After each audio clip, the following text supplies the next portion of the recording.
வணக்கம். இந்த வீடியோவில் நம்ம ஒரு குட்டி கதையை பார்க்க போகிறோம். இன்றைக்கி நான் ஒரு அழகான ஒரு கதையை கேட்டேன். அந்த கதையை உங்கள்கிட்ட நான் ஷேர் பண்ணிக்கணும் அப்படின்னு ஆசைப்பட்றேன். அதுக்காக தான் இந்த வீடியோவே போட்டிருக்கேன். ஒரு ஊரில் ஒரு அப்பா இருக்காரு. அந்த அப்பாவுக்கு ஒரு பையன். அந்த பையன் எப்பொழுதுமே பார்த்தீங்கன்னா தன்னுடைய நேரத்தை விரயம் செஞ்சுக்கிட்டே இருக்கான். அதனால அந்த அப்பா என்ன பண்ணுறாரு, அந்த பையனுக்கு நேரத்தோட முக்கியத்துவம் என்ன அப்படின்னு புரிய வைக்கணும்னு ஆசைப்படுறாரு. அவரோட பையனை அவர் கூட்டிக்கிட்டு போய் பக்கத்தில் இருக்க பார்க்குக்கு போகிறாரு. அங்கே 3 பிச்சைக்காரங்க பிச்சை எடுத்துக்கிட்டு இருக்காங்க. அந்த 3 பிச்சைக்காரங்களுக்கும் தன்னால் எவ்வளோ காசு கொடுக்க முடியுமோ அந்த அளவுக்கு நிறைய பணம் 3 பேத்துக்கும் கொடுக்குறாரு. அந்த பையனுக்கு ஒரே ஆச்சரியம். நம்ம கேட்டால் அப்பா 1 ரூபா கூட கொடுக்கறதுக்கு எவ்வளோ யோசிப்பாரு, இந்த பிச்சைக்காரங்களுக்கு இவ்வளோ பணம் கொடுக்குறாரு அப்படின்னு யோசிக்கிறாரு. அவர் கொடுத்த அந்த தினத்துல இருந்து 1 வருஷம் அப்படியே ஓடிக்கிட்டே போயிட்டே இருக்குது. 1 வருஷம் கழிச்சு திருப்பியும் தன்னோட மகனை கூட்டிக்கிட்டு அதே இடத்துக்கு போறாரு.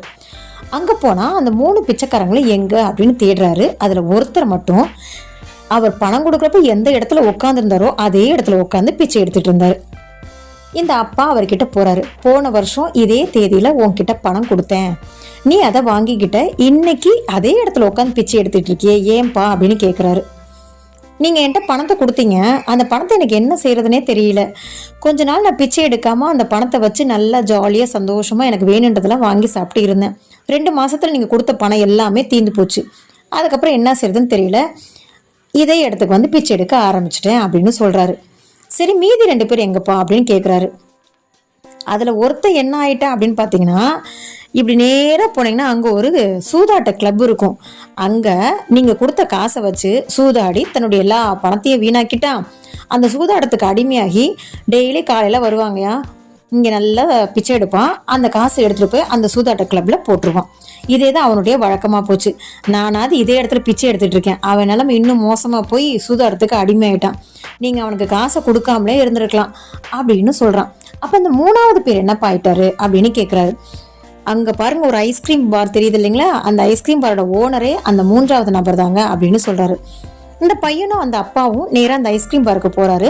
அந்த ஐஸ்கிரீம் பாரோட ஓனர் ஓடி வந்து இவர் கையை பிடிச்சி தன்னுடைய கண்ணில் ஒத்திக்கிட்டு ரொம்ப சந்தோஷப்பட்டு, ஐயா நீங்கள் வந்தது எனக்கு ரொம்ப மகிழ்ச்சி, நீங்கள் கொடுத்த அந்த பணத்தினால தான் இன்னைக்கு இந்த கடையோடு நான் ஓனராக மாறிடுக்கேன் அப்படின்னு சொல்கிறாரு. அந்த பையனை கூட்டிட்டு அவங்க அப்பா வீட்டுக்கு வந்துடுறாரு. வீட்டுக்கு வந்ததுக்கப்புறம் இந்த 3 பேத்தையும் நீ பார்த்தியா தம்பி அப்படின்னு கேட்குறாரு. ஆமாம், எனக்கு இந்த 3 பேத்தையும் பார்க்குறப்ப ஒன்றுமே புரியல, நீங்கள் என்ன சொல்ல வரீங்கன்னு புரியலப்பா, கொஞ்சம் விளக்கமாக சொல்லுங்கப்பா அப்படின்னு தம்பி சொல்கிறான். உடனே அவங்க அப்பா சொல்கிறாரு, 3 பேத்துக்கும் ஒரே அளவு பணம் தான் கொடுத்தேன். ஒருத்தன் இருந்த நிலைமையை விட மோசமாக போயிட்டான், ஒருத்தன் அதே நிலைமையில இருக்கான். ஆனால் ஒருத்தன் நான் கொடுத்த பணத்தை முதலீடாக மாற்றி ஒரு கடைக்கு ஓனராக மாறிட்டான். அது மாதிரி தான் நீ உனக்கு கிடைக்கக்கூடிய நேரத்தெல்லாம் வீணாக்கிக்கிட்டு இருக்க. அதுக்கு பதிலாக உன்கிட்ட கிடைச்ச நேரத்தை நீ பயனுள்ளதாக பயன்படுத்தின அப்படின்னா நீ அந்த கடையோட ஓனர் எப்படி மாறினாரோ அது மாதிரி நீயும் வெற்றி பாதையை நோக்கி போக முடியும் தம்பி அப்படின்னு சொல்கிறாரு.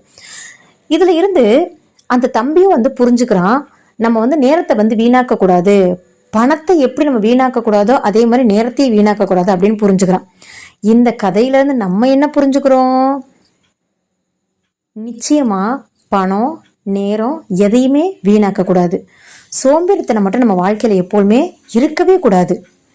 நேரத்தை மதித்து ஒவ்வொரு வினாடியும் பயனுள்ளதாக மாற்றணும். நேரத்தை பயனுள்ளதாக மாற்றவங்களோட வாழ்க்கை வெற்றி பாதையை நோக்கி போகும். நேரத்தை வீணாக்குறவங்களோட வாழ்க்கை வீணாக போகும். நன்றி.